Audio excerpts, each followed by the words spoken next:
Hey besties, and welcome or welcome back to my channel. For those who are new here, I'm Sophia and I love reading romance books. Now today I thought we could do part 2 to if you like this book, check out this book, because I had a lot of fun creating the first part and overall it was received pretty well, so I thought I could do a second one. Now in this video I have a lot of sports romance and small town romance recommendations for you because it is basically all I've been reading recently. I'm not even gonna lie, I kind of went through the off-campus series and Briar U series and was like, this book's similar to this one, this book's similar to this one. So I have 4 total Elle Kennedy similar recommendations for you. So like if you liked Off Campus and that series, you are in for a real treat. But we are not starting with Elle Kennedy. I thought we could kick it off with a small town romance recommendation. Now this one is for The Simple Wild by K.A. Tucker. If you love this book, I would really highly recommend All Roads Lead Here by Mariana Zapata. And likewise, if you enjoyed Rhodes, I'd recommend The Simple Wild. Admittedly, Rhodes and Jonah are quite different heroes. However, both stories follow a very similar pacing, where we have our heroines returning to their hometown and going through the motions of reconnection and rediscovery. Aurora from All Roads Lead Here is returning to her small mountainous hometown after being removed by child services at the age of 13 following her mother's death on a hiking trail. Aurora returns to this small town with the determination to both literally and figuratively walk in her mom's footsteps. And Kala, our heroine in The Simple Wild, is returning to Bangor, Alaska after learning that her kind of long lost, kind of detached father has fallen quite sick and his days are numbered. Rhodes is definitely a more reserved, kind of stoic hero, where Jonah is still dependable but a little bit more volatile and like mean. We meet the two of them pretty much right off the bat. That went too far.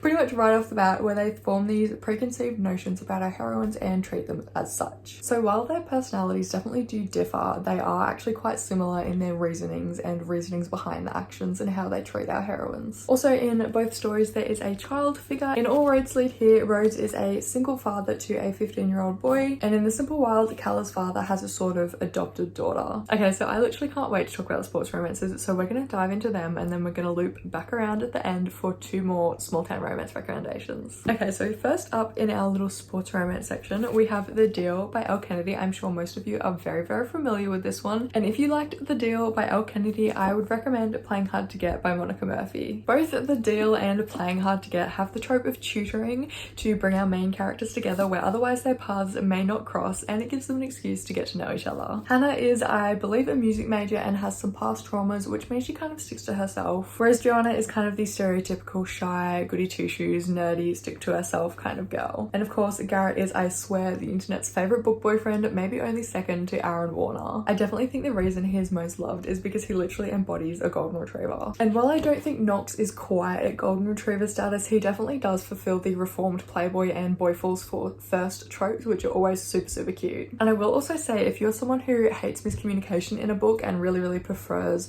a mature relationship where they actually talk about their problems, Playing Hard to Get is a really good example of that. I definitely think it rises to the occasion. And of course, if you hadn't figured it out yet, these are both college sports romances. The Deal is ice hockey and Playing Hard to Get is American football. Okay, next up we have potentially my favorite off-campus book. I loved this one so much, I'm really excited to give you a recommendation that is like it, and that book is The Mistake by Elle Kennedy. Now if you liked The Mistake by Elle Kennedy, I would recommend Blindside by Candy Steiner, and obviously vice versa. Both The Mistake and Blindside fit the trope of like a shy, inexperienced girl meeting a college playboy who is also an athlete, obviously. Now I honestly think Clay might be the bigger, better version of Logan. That could be a controversial take, but like I'm gonna own it. Both Logan and Clay have a less than ideal family life and backstory, where Logan's dad, I believe, is a struggling alcoholic who basically relies on his sons to keep his business going and care for him, and Clay's mum hits him up pretty regularly for a paycheck while gallivanting around with a new toxic man every week. And so both of our heroes are ultimately pretty similar, that they have this kind of crushing pressure and responsibility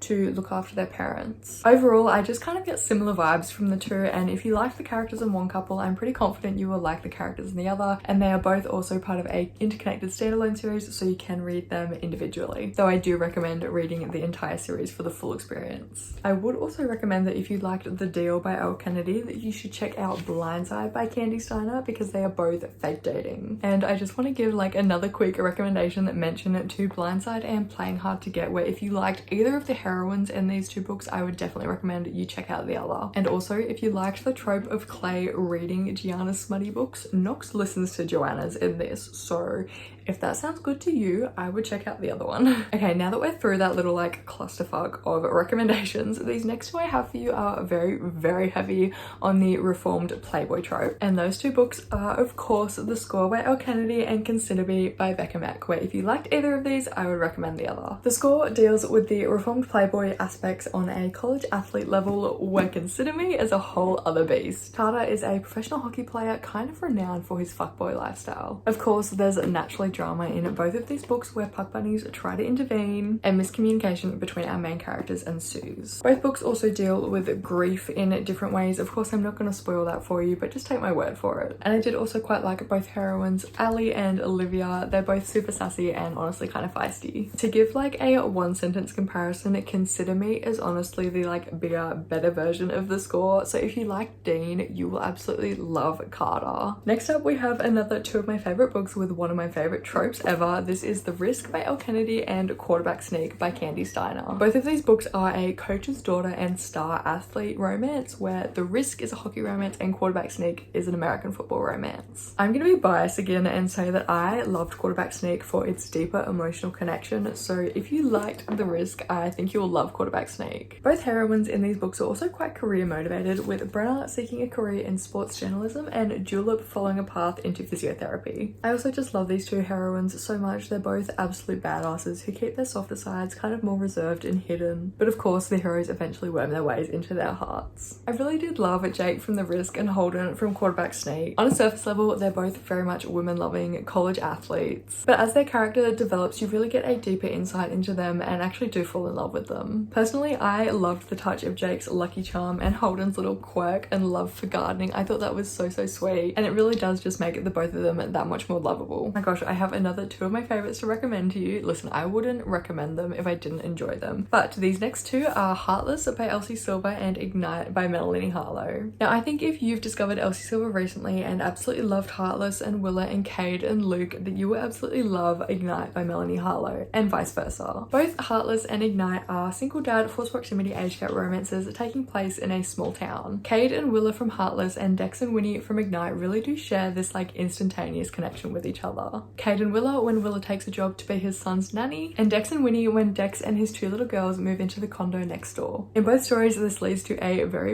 tension-packed will they won't they scenario, as both fathers are apprehensive and determined to do what's right for their kids, which honestly just makes them that much more admirable. Both Cade and Dex are wary of getting into a new relationship, especially when their kids are involved, and for good reason. Cade has been scarred by his ex-wife and Dex by his father, each making them believe that they'd be terrible partners and unable to give any more than what they're already giving to their children. But of course, both Willa and Winnie kind of win them over, as they're both super fun, super sassy, easygoing women who just have this way with their children, that being Dex and Cade's kids. That felt like a whole ass mouthful, but I hope I got my point across about how similar these two books are, because they really do have almost identical dynamics and they're both just like so good. And finally, we are at our last two recommendations for this video. This is Juniper Hill by Devney Perry, and if you love this book, I think you will love Taste by Melanie Harlow. Besties, if you are like thoroughly into chefs now after reading about Knox and Juniper Hill, just wait until you meet Gianni and Taste. He's definitely not grumpy like Knox and way more easygoing and almost struggles to be serious at times, but food is Gianni's love language just like Knox's, and oh my god, I just love these two so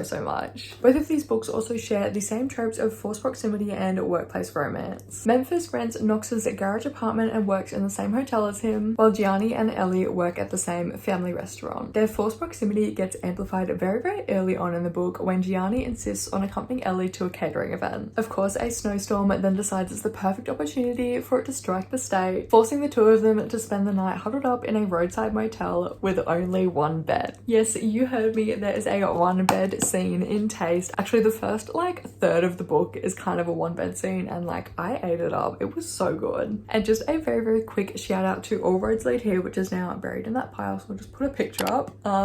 This one also has Aurora renting Knox's Rhodes's garage apartment. Okay, and with all of those recommendations, we have come to the end of the video. I really hope I have successfully added to your TBR and potentially helped you find some new 5-star reads. I am most definitely going to keep making these kinds of videos because I know just for myself, when I find a book with like the perfect tropes in it, I want every other book just like it. And also keep your eyes peeled on this channel because I am currently planning a small town romance recommendation video and also a sports romance recommendation video, hopefully coming to you in the next couple of months. So yeah, I really hope you've enjoyed today's video. Thank you so much for watching. Don't forget to like, comment and subscribe if you have, and I will see you in the next one. Bye!